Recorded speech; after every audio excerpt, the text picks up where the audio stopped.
kembali ke tema tadi loh. Ya, jadi ini kan setelah pandemi ini banyak perusahaan yang mulai bangkit. Nah, ternyata di daerah pinggir ya, itu trennya adalah ya karena sama-sama ingin menjaga, mungkin ya banyak tren penahanan ijazah. Jadi ngelamar terus jaminan ijazah, nah persyaratan tinggal ijazah dan asli, nah masalah kan gitu. Nah sementara di kita itu di aturan tenaga kerja kan belum ada pasal yang pasti letterlek melarang atau membolehkan. Nah, gitu loh. Ya apa ya Pak MH ya. Pak Ketua sih. Kalau di Undang-Undang Ketenagakerjaannya memang nggak bunyi seperti itu. Namun dalam perda itu bahkan sanksinya pidana terkait dengan mempersyaratkan ijazah untuk di perusahaan itu tidak punya. Tapi prakteknya kan untuk penegakan perda ini kan Satpol PP. Sedangkan niatan membuat perda itu sebenarnya lebih ke arah perlindungan. Nah ini yang sampai hari ini kebetulan pengawas masih ragu dalam hal mau menegakkan perda ini. Masih ragu karena tidak ada dalam aturan kita yang kita tegakkan Undang-Undang Ketenagakerjaan bukan perda. Nah ini yang masih debatable, yang belum ada pelaksanaannya sampai sekarang. Padahal prakteknya kayak saya sendiri ketika menyelesaikan cuman lebih ke arah pendekatan. Kalau pendekatan perusahaan bahasa saya sampai guyonan, udahlah tak ganti SK-ku. Itu biasanya perusahaan mau. Jangan gitulah Pak Tri. Nah ini untuk sebenarnya niatannya perusahaan juga bukan untuk apa, lebih ke arah tanggung jawab. Karena biasanya yang dipersyaratkan itu biasanya megang uang. Contohnya dulu di hampir semua SPBU itu mempersyaratkan ijazah. Ditahan lebih karena persyaratan untuk biar uangnya nggak hilang, gitu saja, bertanggung jawab ke sana. Tapi sekarang hampir semua sales seperti itu. Hampir semua sales begitu ngelamar. Nah. Ya kan kaitannya dengan uang itu kan. Nah, ya. Dalam praktek soalnya perusahaan juga sebenarnya tidak ada niatan mempidanakan orang. Lebih ke arah biar mempunyai rasa tanggung jawab itu saja. Ngomong Mas Edi, tambahin Mas Edi. Belok pasal. Nek pasalnya asal sepakat udah selesaikan, masalah kan nggak sepakat ya. Nggak sepakat di awal, tengah-tengah jadi nggak sepakat gitu. Kemarin memang hanya sing menahan ijazah. Beberapa kali penahanan ijazah ini terjadi di Gresik. Bahkan sampai dilaporkan ke sini. Tetapi belum sampai mengeluarkan nota karena ketidaktahuan pengusaha juga. Lek plesetane Pak Taman Bang Jatim itu ya iso nahan ijazah. Dengan SK. Ada SK. Padahal kalau di Perda Jatim itu kan banyak bukan SK kok, surat-surat penting loh bahasanya ya, termasuk SK, buku nikah, terus mana KTP, bahkan KK pun itu nggak boleh ditahan. Ancamannya lumayan ya, hitungannya kan. Di Perda. Nah, di Perda itu ancaman penahanan ijazah itu lumayan. 6 bulan. 6 bulan. 6 bulan ya. Ini uruhan kan. Dendanya 50 juta. Ya, maksimal 50 Berarti juta. bukan di piring kan? 6 bulan. Bukan di piring karena di piring kan di bawah 5 juta dan kurang dari 3 bulan. Tapi ini lebih dari 6 bulan berarti pidana murni. Kalau pidana murni ini moro-moro kayak misalkan sing kejadian banyak itu kan karena dia yang bagian finance, ya, bagian keuangan. Dia Berkaitan dengan keuangan. tapi sampai sekarang pun itu ketidaktahuan pengusaha nahan ijazah. Dipikir nahan ijazah nggak ada sanksinya apa-apa. Itu ketidaktahuan. Beberapa kali kasus minta tangani itu memang nggak tahu. Tapi setelah tahu dikembalikan. Tapi banyak juga yang masih menahan dengan alasan biar tidak pindahnya tidak cepat. Kayak semacam ikatan dinas. Nah, ikatan dinas. Yang kedua biar kalau melarikan diri ada jaminan ijazah pasti uangnya dikembalikan. Masalahnya kewenangan kita di sini kalau di Perda ini kewenangan memang diserahkan kepada pengawas ketenagakerjaan sesuai dengan peraturan perundang-undangan yang berlaku. Berarti kan kepada pengawas ketenagakerjaan. Peraturan perundangan yang berlaku kan nggak hanya pengawas ketenagakerjaan, ono Satpol PP kan. Nek ini jadi ketenagakerjaan. Satpol PP. Kan menjadi masalah. Kan pasti debatable itu. Yang menjadi masalah kalau tadi Pak Tri kan disarankan manut, terus Pak Jadi terus karena nggak tahu terus manut juga. Kan lebih nggak manut itu. Terus kan harus nota itu kan, nah, cantolannya apa itu? Ayo Eko. Nggak iso lah aku malah dia nolak perdata. Nah jelas neng gone undang-undang apa otonomi daerah ya. Dalam rangka penegakan perda maka dibentuklah Satpol PP. Pasalnya ngomong ngono salah. Pasalnya ngomong ngono. Lah cantolane pengawas iki ning ndi? Ada apa enggak? Lagi yang Kita tataran Dari ditotal aja. praktis gitu. Orang mana sih ngomong ini? Enggak ngomong hierarkinya kalau ngomong perda itu kan merupakan bagian dari peraturan perundangan loh. Iya KB. Peraturan menteri kan juga bagian dari peraturan perundangan ya kan. Atau misalkan gini, misalkan disarankan terus tadi kan rata-rata kata Pak Tri kan apa? Pengadaan keuangan ya, ingin rasa aman dari pengusaha. Misalnya pengusaha tahu, jadi aku untuk nanti saya harus nahan apa? Enggak ada yang ditahan. Sebetulnya kan tergantung sama perjanjian kerjanya. Sebetulnya kan tinggal seperti itu. Pengusaha mau nggak membuat perjanjian kerja secara detail. Lalu atas konsekuensi perjanjian kerja yang detail tadi mau melaksanakan apa enggak? Nah, sekarang contoh seperti ini, kontrak. Dan kalau dulu kan kontrak 1 tahun. Apabila salah satu pihak mengakhiri kontrak, maka wajib membayar sisa kontraknya kan gitu dong. Selama ini yang dilakukan ketika pekerja itu tiba-tiba keluar atau keluar tanpa pamit, ya sudah selesai. Pengusaha tidak berani, selama ini belum pernah, jarang ada yang melakukan. Nanti kok kudune kan awakmu bayar sisa kontrakmu, tidak pernah dikejar sampai sana. Tapi ketika dibalik posisinya, diputus oleh pengusaha, pekerja menuntut sisa kontrak pun fairnya di mana bro? Karena akan menurut itu tergantung perjanjian kerjanya. Lalu masing-masing pihak ini mau nggak melaksanakan konsekuensi atas perjanjian kerja itu tadi. Termasuk penahanan ijazah mau nggak lo? Kalau nggak mau ada klausul itu ya sudah jangan tanda tangan. Kita ngomong fair. Kan kalau ngomong kondisi lapangan gini. Iya, kan kita ngomong fair. Kan kalau mau saya enggak. Nah itu. Hari pertama kerja dinyatakan diterima terus kasih apa? Segepok macam-macam ya, sudah diwaca ya ini kan langsung sana kan. Kalau yang dilihat juga gajinya berapa sih ya? Kalau sesuatu terjadi katakanlah biasanya kan sering-sering gini. Ya menghilang gitu, pekerjanya menghilang kan. Suatu saat mau ngelamar tempat lain, dia ingat ijazahku di tempat yang lama.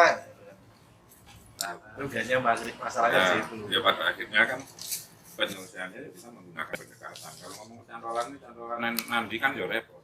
Tapi ini Kalau saya ini kan ditarik mana kan gini, katakanlah nota terkait perda itu tadi. Perda ditarik lagi ke atas opo dulu saja. Perda kan bagian paling rendah loh, bukan paling rendah, aturan daerah. Jadi tata peraturan Ditarik lagi ke atas, nyantolin nang undang-undang di. Kan hierarki ning ngono. kalau mau tenaga kerjaan sih ya 13 dan Ciptaker itu Cikers. Tapi perdanya ikut mana? Ya waktu itu tuh Perdanya ikut Waktu undang-undang. itu Perdanya ikut 13. undang-undang yang mana? Ikut 13 apa sekarang lah? Katakanlah dulu lah 13. Perdanya ikut 13 bisa enggak? Kita ngomong junto yang korelasi. ya di ranah itu mungkin di luar jangkauan kita orang tinggal ini kan apa istilahnya Kita memang sebagai praktisi dan kita memang eksekusi. sebagai petugas ujung tombaknya kan kita. Tapi kan paling tidak kan kita tahu alur yang baik itu yang bagaimana, yang benar yang bagaimana. Nah, kita ngapa dulu ya jembu kok. Nah, terus solusi praktisnya bi Ya, kan PDKT dari Pak Tri mau. tapi yang sering-sering kan biasanya ini yang tren sekarang ya di nggak di ring satu sih banyak di daerah pinggir ini yang sales banyak sales ini trennya gitu karena mungkin ekonomi lagi bangkit mereka mau genjot omset nah, besar-besaran mereka juga nggak berani ambil risiko itu. Dan kalau dibilang nggak boleh terus kan mereka tanya terus untuk keamanan nih piye keamanan dua belah pihak kan dia butuh jaminan. Itu mau akhirnya jadi secara teori Ya. ya konsekuensi maksudnya para pihak ada paham konsekuensinya itu harus dilaksanakan. Ini misalkan dibuatkan kayak perjanjian bersama, misalkan ya, apa boleh? Boleh, Boleh. Tapi Boleh. ketentuan pidananya hilang. boleh. Terus pasal batal demi hukum, Oh, karena para pihak sepakat ya baru hukum. Kalau enggak ya silakan berproses. No. batal demi hukum lah serta merta berarti. Berarti di PP itu menuliskan ijazah sebagai jaminan. Ijazah sebagai jaminan. Ya. Tidak diucap. Nggak boleh. Kalau sudah ditetapkan di situ dalam perkara nggak boleh, kemudian dibuat akad, otomatis kan dengan apa? Dengan kondisi yang demikian sudah pasti kan tidak sesuai dengan ketentuan yang di atasnya gitu Pak Mas. Gitu.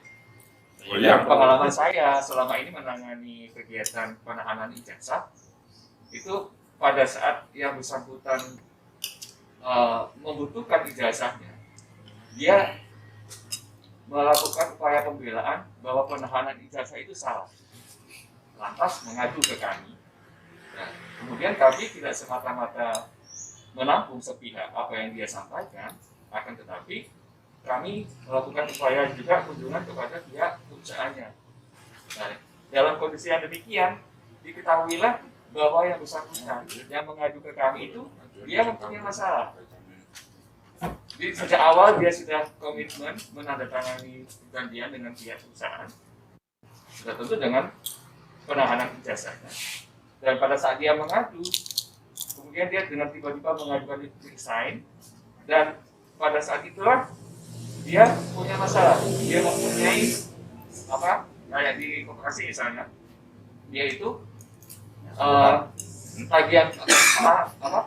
Nasabah itu kan dibawa sama yang bersangkutan itu, dipakailah sama dia, otomatis dicek sama pihak koperasi ini, maka dia mempunyai masalah itu dengan tiba-tiba resign, dan dalam upaya melakukan pembelaan itu dia meminta ijazahnya dikembalikan. Nah, solusinya apa? Kami hadapkan masing-masing. Ya. Nah, panjenengan punya masalah memakai uang. Nah, sudah ada komitmen panjenengan melakukan upaya penahanan ijazah sebelumnya. Dari Mbak Lidu.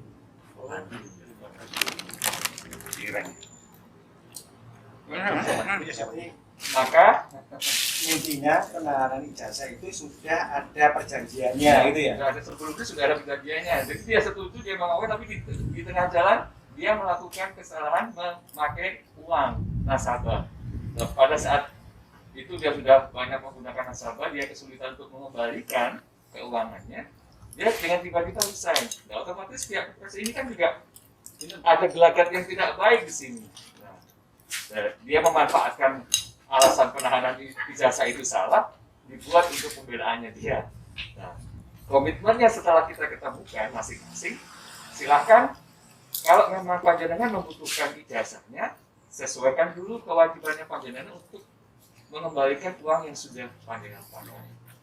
Dibikin deal komitmen kapan, kita ketemukan lagi, pihak perusahaan mengembalikan ijazahnya, yang bersangkutan mengembalikan uang yang dipakai. Dan selepas itu kita juga mengacu kepada PP 8 tahun 2016 ya, kalau nggak salah. Jadi tetap kita upayakan pembinaan kepada pihak koperasi. Kalau bisa jangan boleh ada penahanan ijazah. Kalaupun sampai ada penahanan ijazah, silakan pihak perusahaan mungkin selaku person pribadi tidak mengatasnamakan perusahaan. Sehingga nanti kalau ada masalah ya masing-masing pihak yang saling menyelesaikan. Begitu saya dalam penyelesaian penahanan ijazah. Itu kan balik lagi ke hampir sama dengan Oke. tips-nya, berarti kan lebih ke apa ya, skill pendekatan. Nanti kalau mau cantolan kepastian hukumnya lah itu ya. Artinya nggak semua orang punya keterampilan itu loh. Jadi gini, bisa bisa apa ya, pendekatan ke pengusaha, ke pekerja. Ya, sekian kali banyak penahanan ijazah itu yang lebih punya masalah, itu yang mengadu. Nah, ya betul. Itu dia tahu kalau penahanan ijazah itu nggak boleh, tapi untuk upaya pembelaannya dia gitu. Tapi yang kebanyakan yang selama ini kebanyakan yang dilakukan oleh pengusaha itu hubungannya dengan uang. Jadi yang ada hubungannya dengan uang. Yang dulu pernah saya menang. Nah, ini kembali ke tema kan, ini kan trennya mulai dan kita minimal ada kesepakatan di antara kita semua untuk ke depannya. Nah, gitu loh. Kalau dulu mungkin ya triknya mungkin beda-beda ya. Waktu saya menangani belum ada perda yang seperti ini sekarang ini. Nah, kalau ini level 8 tentunya mau tidak mau kita pun harus menjalankan karena bagaimanapun perda itu diketok oleh gubernur. Padahal kita ini paling tidak kepanjangan tangan dari pemerintah kan gitu ya. Berarti kita tentunya harus nota. Kalau memang pengusaha misalkan nanti beralih oh ini bagian accounting, ini bagian penagihan dan lain-lain silahkan kan gitu ya. Tapi kita juga harus membedakan oh ini mananya yang ranah ketenagakerjaan, ini mananya yang ranahnya keperdataan murni. Ya. Kalau terkait dengan nanti misalkan pekerja ini yang dikasih tugas sebagai marketing atau bagian keuangan dia melarikan diri dengan membawa uang, berarti di situ ada dua yang harus konsekuensi yang harus diterima oleh pekerja. Satu mungkin dilaporkan oleh pengusahanya ke kepolisian terkait dengan tindak pidananya. Yang kedua terkait dengan keperdataannya sendiri yang membawa lari uangnya. Kan gitu. Tetapi kalau menurut saya dari dinas tetap dari pengawas sendiri ya saya sendiri tetap mengeluarkan nota. Nah, nota satu ya kasus yang sudah saya tangani setelah berlakunya perda itu rata-rata dikembalikan. Kecuali satu yang sekarang kantornya pindah ke Jakarta kita pun tidak tahu tempatnya. Tetapi yang kita pernah nangani kasus bersama Mas Aris dengan Pak Pam yang rame-rame ke perusahaan yang Cinocik tua itu loh. Nah, itu ijazah seluruh perusahaan ditahan. Bahkan sampai ke Karyawan seluruh perusahaan Spesial kelamar. ditahan. Dan itu ada yang hilang juga. Terus di situ bahkan sampai ditangani oleh DPRD Komisi D Kabupaten Gresik. Kebetulan waktu itu saya ke sana. Sebelum saya dan tim dengan Mas Aris ke sana, ijazah sudah dikembalikan dengan ada berita acaranya masing-masing. Tak serahkan ke Disnaker Gresik waktu itu dengan disaksikan mediatornya masing-masing.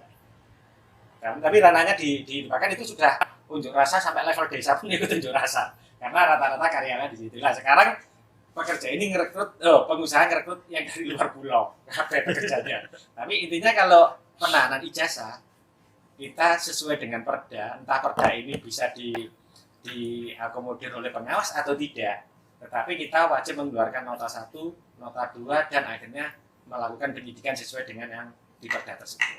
Itu lah menurut. Tapi kan kita pendapat boleh. Ya bang, artinya gini, kadang-kadang kan sesuatu yang tidak diatur saklek ya, kan kita harus berimprovisasi dan ada kesepakatan gitu kan. Minimal standar perlakuan yang sama, jangan-jangan begini. Di koridor sana bisa kok sini nggak bisa, kan sering muncul suara itu. Mana gini, kalau terkait dengan kita kesepahaman sesama pengawas ya, ini kesepahaman. Karena kalau anak bahasa yang tadi perjanjian kerja tidak sesuai dengan aturan batal demi hukum, kan itu. Pengupahan tidak sesuai dengan aturan batal demi hukum. Perjanjian bersama pun kalau yang ini itu masih abu-abu antara batal demi hukum itu berlaku serta-merta ataukah harus dibatalkan lewat institusi. Kebetulan kalau batal demi hukum menurut teori tidak ada satupun yang harus melalui institusi, karena kalau menurut teori ya itu serta-merta sejak dia terjadinya pelanggaran tersebut kan. Tetapi saya sendiri batal demi hukum karena ini sebuah perjanjian, kita tidak bisa terlepas dari 1320 BW, yaitu kesepakatan di antara para pihak adalah bagi hukum bagi yang membuatnya. Berarti menurut aku kalau sudah ada perjanjian ya dibatalkan oleh para pihak. Kalau para pihak sudah bisa membatalkan di luar pengadilan berarti selesai. Tapi kalau tidak mau berarti salah satu harus membawa ke pengadilan. Intinya tetap ada nota tapi. Bukan, balik lagi kalau tadi contohnya kayak Mas tadi kan awalnya ini udah sepakat itu kan, awalnya kan udah ada perjanjian kerja. Begitu ini bermasalah, dia mencari celah untuk kawasan pembelaan. Nah, kalau itu aku hampir sepakat sama Cak Eko lagi ya. harus dibatalkan dulu perjanjiannya. oleh Lewat pengadilan. mana? Lewat mana dibatalkannya? Tentunya lewat pengadilan. Tentunya lewat pengadilan. Gitu kan. Lewat pengadilan mana ya? Pengadilan yang menangani perjanjian. Kalau memang ini terkait dengan klausul yang di PHI berarti harus ke PHI. Tetapi kalau terkait dengan perjanjian yang misalkan penahanan ijazah berarti kelihatannya ke DW, Pengadilan Negeri sesuai dengan 1320. Karena kita beranggapan seperti tadi, Mas. Nah, kalau ada Saya perjanjian, nggak bisa membawa bis Bandung. kalau ada yang berjanjian yang di situ dibuat dan perjanjian itu sudah disepakati, Ya, aku sudah. Apalagi rata-rata perjanjian itu dicatatkan pada pengadilan aku berangkat hukum Sabtu industrial kan pagi. gitu ya. Dan itu kita harus membatalkan itu meskipun di situ klausulnya batal demi hukum. Nah, kalau batal demi hukum harusnya serta merta itu. Tidak harus di pengadilan, kalau di teorinya itu serta merta. Jadi kalau dapat dibatalkan itu sejak berlakunya putusan pengadilan, sejak adanya putusan pengadilan. Tapi kalau batal demi hukum itu sejak adanya hubungan tadi, klausul adanya hubungan saya dengan Mas Agung misalkan. Ya, saya dengan Mas Agung 2010 ya itu sejak 2010 berarti itu sudah berlaku. Dibatalkannya sejak itu. Tapi kalau dapat dibatalkan sejak adanya putusan pengadilan. Ini intinya kita buat kesepakatan atau gimana untuk nota. Yang jelas ini kan Praktisnya ya. sudah sudah proses. Artinya di perusahaan sudah melakukan itu, terus apa yang kita lakukan seandainya mentok dengan pembesaran. Kalau saya gini, singkat tak tangani ya. Ada yang di nota 1 selesai, ada yang tidak di nota selesai. Intinya kalau kalau aku tetap kita biar tidak menyimpang dari amanat yang diamatkan gubernur dengan perdanya, kita tetap mengeluarkan nota 1. Tetapi kalau mau ke ranah pidananya, kalau di situ sudah ada perjanjiannya, ya kita kasih penjelasan batal di perjanjiannya. Sekarang berarti notanya ada pilihan mau pakai perda atau 2004. Perda jelas. Pakai perda itu pidana soalnya. Tapi ada penjelasannya di bawah nanti. Ada note-nya. Saya beberapa kali tak kasih note, Pak. Tak kasih note terkait di situ karena di situ ada perjanjian. Akhirnya saya tetap buat nota tapi di note karena saudara telah melakukan perjanjian bersama bla bla bla, maka saudara harus memperselisihkan terkait dengan perjanjiannya tersebut dulu. Kalau memang di perjanjian tersebut dibatalkan oleh pengadilan dan pengusaha tidak mau mengembalikan, baru pidananya jalankan. Itu bosa-bosa sing ambigu deh, jadi apa? Tetap kesepakatan itu adalah kesepakatan itu tadi. Iya, kesepakatan. Kesepakatan bisa biar sama. Ini mau pakai perda atau pakai jurus 2004. Kalau 2004 kan kita dapat menghindar. Artinya terserahlah para pihak untuk Ya, mungkin bukan menghindar berarti. Cara yang lebih soft. Kalau dalam hal perda, yang pasti itu kaitannya dengan pidana atau denda. Itu yang harus kita paksakan. Arahnya sama. Nah, ayo bersepakat apakah ini perlu persetujuan struktural atau cuman kesepakatan para pengawas. Mungkin kesepakatan di forum ini dulu. Tapi kalau kita forum ini, forum para pejabat teras ini sepakat kan, selama tidak ada perintah lain berarti kan ya dianggap sepakat. Kalau saya lebih tegasnya memang perda. Sekali-kali ngajar wong. Jadi kalau saya mungkin mau izin dipilah dulu apakah semata-mata pihak perusahaan yang melakukan upaya kesalahan itu ataukah si pihak pengadu hanya semata-mata untuk pembelaan. Jadi kalau memang betul-betul si pihak perusahaan yang menahan tanpa ada si pihak punya masalah, mungkin kita bisa membuat Tapi kalau mau standar kan nggak? Kalau menurut saya akhirnya itu kan asumsi ya gitu. Iya, Bukan gini. Dari Berapa standar itu kita masih? kan sudah tahu ya. Misalkan yang mengadu ini yang punya masalah ya, otomatis ya mungkin bisa dilakukan upaya pendekatan. Tapi bila mana perusahaan yang kekeh tetap menahan ijazahnya, mungkin kita bisa mengajukan ke Perda 8 tahun ini. Bukan maksudnya gini sebentar.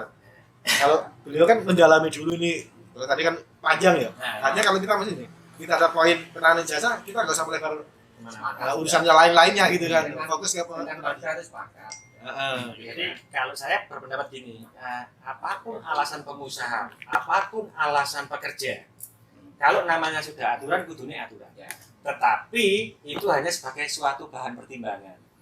Pertimbangannya apa? Kita biar ini kan kalau kita tidak buat nota, rata-rata kita diunjuk rasa terus-menerus kan gitu kan.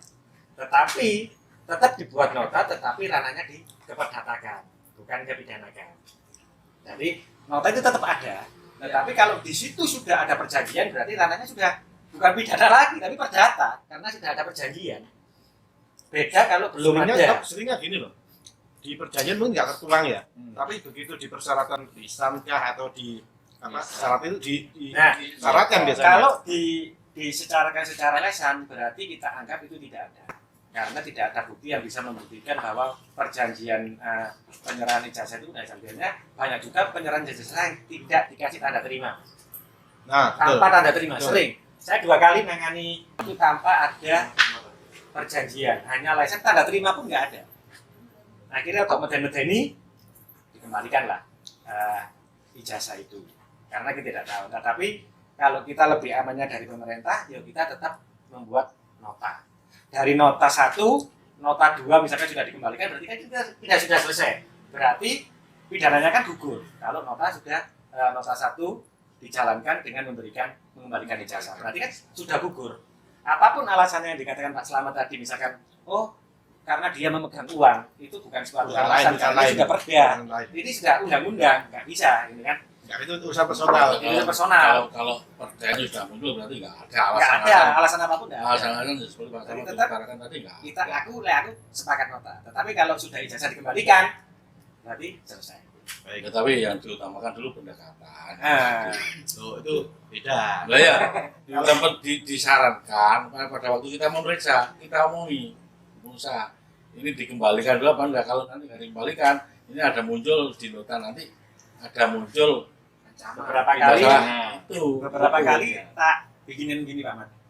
Pak, pas pemeriksaan awal ya, bukan Pak, ini sama tak kasih waktu 2 minggu. Kalau sama tidak mengembalikan ijazah atau surat yang ditahan, maka dalam waktu 2 minggu itu kita akan mengeluarkan nota pemeriksaan. Nah, rata-rata dikembalikan. Jadi kesimpulan gini, ya saya simpulkan ya, kalau ada terkait penahanan ijazah, jadi kita nota kita itu ke Perda. Nah, terus terkait pasal dan lain-lain ya nanti off the record lah, pasal yang teknis-teknisnya dan apa namanya kata-katanya ya. Kemudian apa namanya dengan Perda itu nota 1, nota 2 dan bisa berlanjut ke tahap berikutnya. Sepakat ya kesimpulan itu? Tahap berikutnya, kalau di situ ada perjanjian, apa tidak dibatalkan dulu sih? Itu pertanyaannya. Ada dua masalah kan nanti. Kalau di situ tidak ada perjanjian, berarti itu langsung dituangkan di Nota. kita berikutnya. Dan meskipun ada perjanjian, di situ tetap dituangkan di nota, tapi di situ ada note-nya ya bahasanya. Nah, kalau ada perjanjian berarti dia harus mekanisme juga dari dulu. Dibatalkan dulu, baru nanti kalau sudah ada putusan tidak mau mengembalikan, baru dijalankan. Sepakat nih para pejabat teras? Sepakat. Jadi dua-duanya bisa dipakai.